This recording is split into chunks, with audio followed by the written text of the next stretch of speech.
Bonjour chers amis, j'espère que vous allez bien. Bienvenue dans l'Instant Logistique, votre chaîne qui explique les concepts de logistique et de supply chain. Aujourd'hui, nous allons encore parler du conteneur, mais cette fois-ci, d'une autre façon.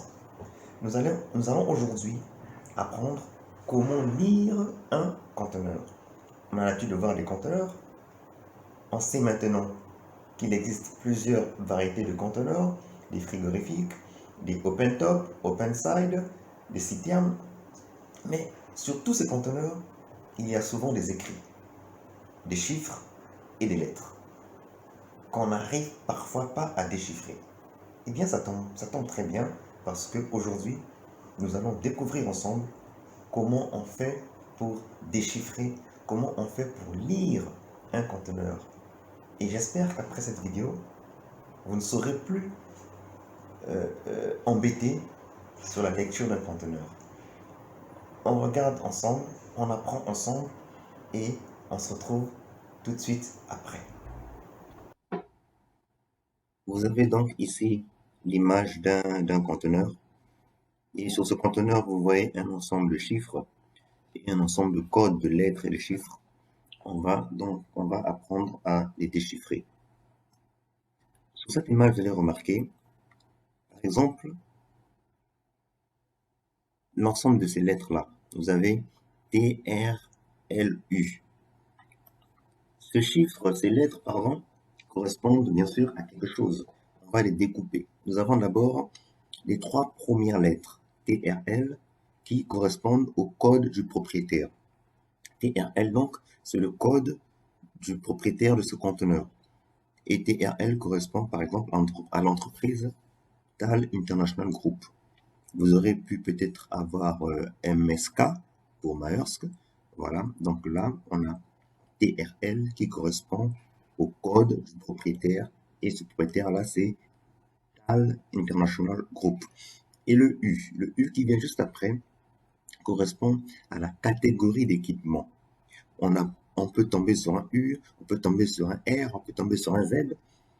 C'est la catégorie d'équipement. Le U, par exemple, désigne un conteneur de fret ordinaire. Et vous avez par exemple aussi, on peut tomber sur un R, le R qui correspond à un conteneur frigorifique, ou encore sur un Z qui correspond à des remorques, etc. Nous allons poursuivre notre apprentissage et tout juste après, vous allez remarquer qu'il y a un ensemble de 6 chiffres. Et ces 6 chiffres correspondent tout simplement au numéro du conteneur, une sorte de matricule, une sorte de numérotation, d'identification chiffrée du conteneur. Et tout en bas, vous avez 22G1, c'est ce qu'on appelle le code taille type. Code taille type, c'est tout simplement le code en fonction de la taille du conteneur et en fonction du type de conteneur. Donc, les 22 là correspondent donc à un conteneur de 20 pieds et le G1, G correspond donc à G qui veut dire général. Donc, c'est un conteneur d'usage général. Ce qui correspond donc à une identification.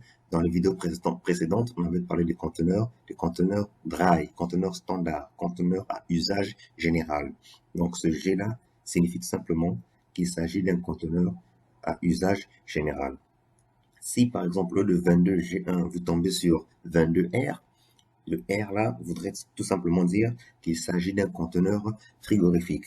Donc, un reefer, qu'on appelle aussi par reefer. Donc, le conteneur frigorifique, on appelle aussi par reefer. Et après, vous avez le chiffre 7. Ce chiffre 7 correspond tout simplement à un caractère. C'est ce qu'on appelle les caractères de contrôle BIC. Donc, c'est le caractère de contrôle BIC. BIC, c'est quoi? BIC, c'est le Bureau international des conteneurs qui attribue à chaque compagnie et leurs conteneurs des chiffres de contrôle, des chiffres de vérification, ce qui permet de bien contrôler, de bien vérifier le conteneur. Et ces chiffres-là sont donc admis par le Bureau international des conteneurs. C'est aussi accepté par les CSC. CSC, ça veut dire la Convention internationale sur la sécurité des conteneurs et aussi par l'OMI, qui est l'Organisation maritime internationale. Et là, donc, nous allons zoomer une partie du conteneur qui était un peu flou sur la photo. Nous avons là, donc, vous avez là un ensemble d'écrits et de chiffres. Vous avez max grosse, vous avez tar, vous avez net, voilà, et etc. Donc, max grosse correspond au poids brut. Et donc, vous avez là 30 480 kg. Ça veut donc dire que ce conteneur-là, quand il est plein, il pèse 30 480 kg, soit 30,480 tonnes. Et la tare, qui désigne le poids à vide du conteneur. La tare, je répète, c'est le poids du conteneur quand il est vide. Et selon les indications que nous avons, ce conteneur vide, il pèse 2,230 tonnes, donc 2230 kilos. Et tout juste après, nous avons ce qui est écrit, c'est écrit net. Net, eh bien, ça correspond bien sûr au poids net.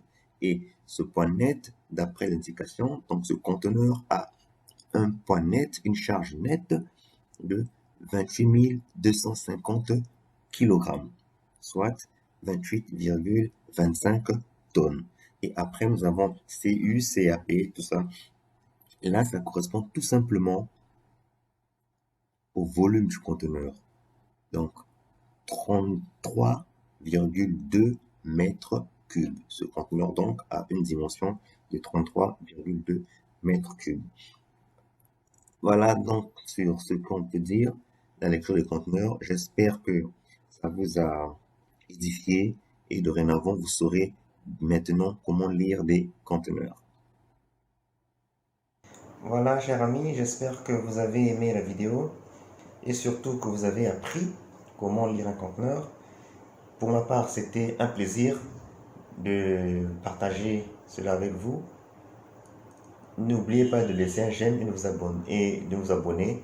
On se retrouve dans les prochaines vidéos.